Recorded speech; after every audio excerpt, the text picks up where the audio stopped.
Olá pessoal, aqui quem fala é o professor Juliano do Nascimento Vanderlei, presidente fundador do Borborema Cangaço, e estou do lado aqui do Beato Vicente, um expert da história do município de Monteiro.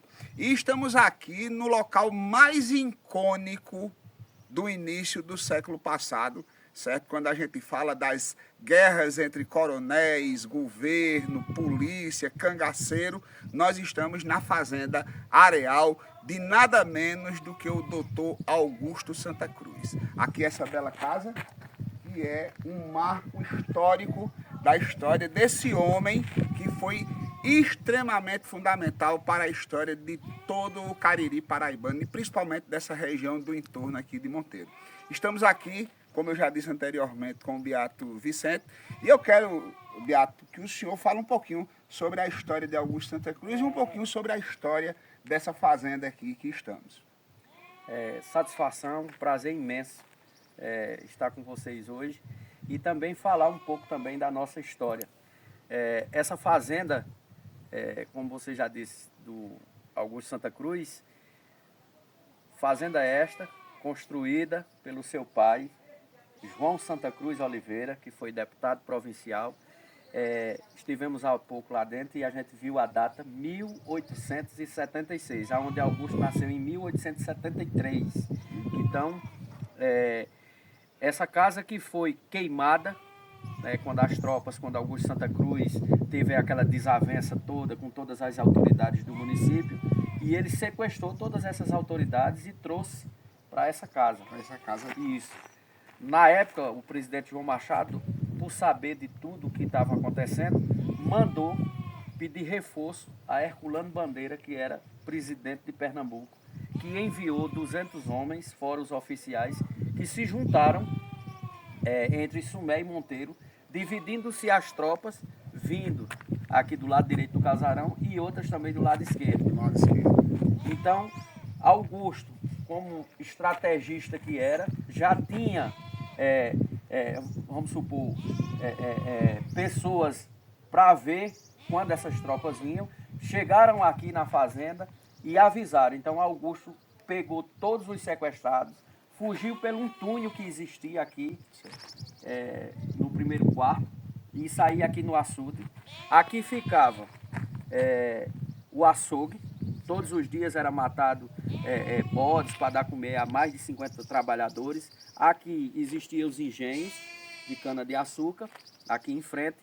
E quando as tropas chegaram aqui, não encontrando Augusto Santa Cruz nem as autoridades, que ele já tinha fugido, com raiva, mataram criação, tocaram fogo na roça de algodão, que era muita, mataram gado e tocaram fogo nesse imponente casarão, né, o qual ainda hoje resta nos seus brabos, nas suas linhas, a marca desse fogo, e deixou toda essa fazenda destruída. Beato Vicente, me diga uma coisa, qual é a importância, né, de Augusto Santa Cruz para Monteiro?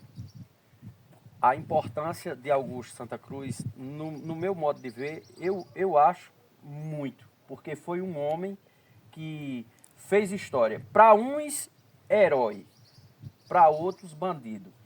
Eu tenho duas versões. Para mim, ele foi herói e foi bandido.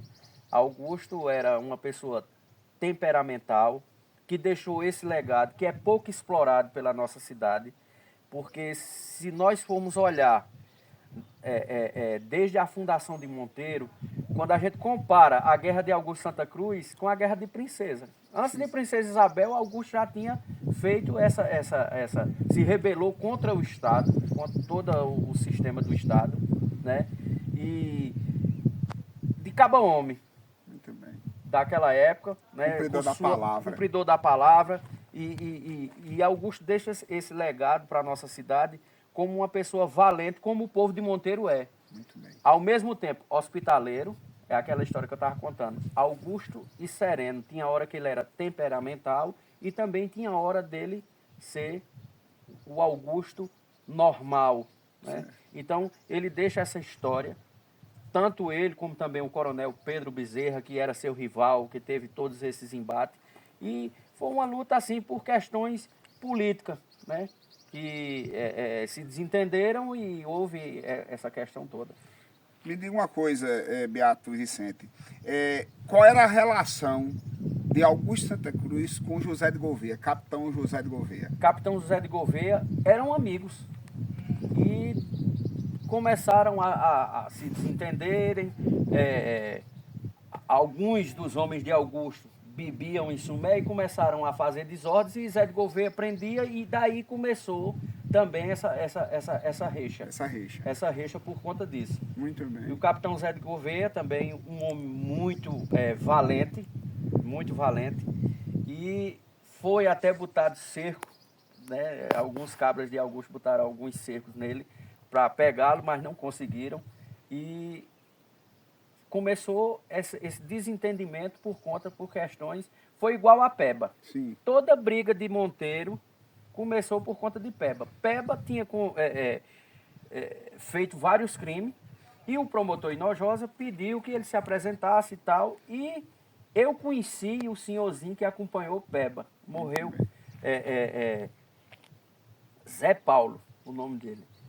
Tinha 18 anos na época. Disse: vá, acompanhe Peba. Certo. E saíram os dois a cavalo para Monteiro. Agora eu quero só uma coisa, eu quero que você explique para quem está nos ouvindo e nos vendo, quem era esse personagem conhecido por Peba. Peba era um cangaceiro de Augusto Santa Cruz, que na época não era cangaceiro, era jagunço, era o homem que fazia o trabalho sujo, por exemplo, sabe? Era um tipo de criminoso, certo, que fazia seus crimes, e ele tinha vários processos na comarca. E o promotor Hinojosa pediu que ele se apresentasse, sim, que chegando lá, ele se apresentando, ele ia ser livre de todos os crimes, ia ser julgado e tal. Quando o Peba chega, o promotor dá voz de prisão. Então, Peba é preso, o Zé Paulo, que tinha ido com ele, monta no cavalo, volta depressa, ele estava aqui sentado na varanda, tinha uns alpenes, e senhorzinho, era chamado Senhorzinho do Areal. Senhorzinho do Areal. Senhorzinho, Peba está preso. Esse, mas o promotor está preso. Então, daí já tinha a rixa política e Peba foi o estupim. E ele saiu, ajuntando daqui o pessoal que ele já tinha, que trabalhava, e foi juntando gente, juntou 120 homens, armou-los e saiu daqui para Monteiro. Para soltar. No dia 6 de maio de 1911, ele invade Monteiro, quebra a cadeia, que é onde a gente vai passar. Muito bem. Ele quebra a cadeia, solta os presos, mata policial, mata o primeiro fotógrafo de Monteiro nesse tiroteio, morre, chamado o pai de Crispiniano Neves, sim, que veio de Arco Verde e foi morto nesse tiroteio. E em seguida ele vai para a casa do juiz, vai para a casa do prefeito. Teve coronéis que se escondeu no parapeito da casa. Ele desça daqui, uma história juntou todas as autoridades, sequestrou, o padre se intrometeu no meio, disse: leve todo mundo para a casa paroquial. Fica todo mundo aqui, na tutela do padre. Depois o padre não conseguiu apaziguar o negócio e ele trouxe todo esse pessoal para cá e ficaram aqui. Não foram desmoralizados, é bom que frise isso. Estavam debaixo de tutela, mas não foram desmoralizados, não apanharam, não sofreram nenhum tipo de violência psicológica, era física. Só, não, nada, não houve. A história não conta nenhum. Todos foram tratados como autoridades, com dignidade.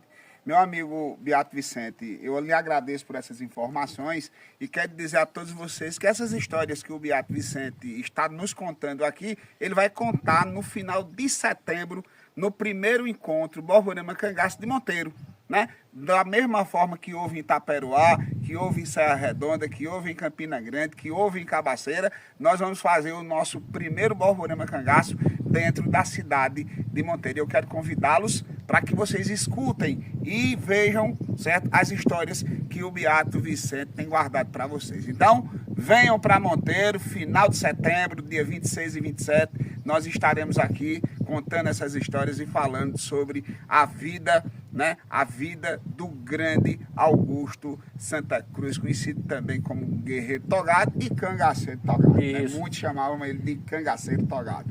Né? A exemplo de Antônio Silvino. Antônio Silvino. Não poderemos deixar de falar, evidentemente, do maior cangaceiro que já percorreu nas regiões aqui do estado da Paraíba, que é Antônio Silvino. E só lembrando que todas essas histórias que eu conto é graças ao nosso grande escritor Pedro Nunes Filho, que resgatou toda essa história belíssima Muito bem. de Augusto Santa Cruz.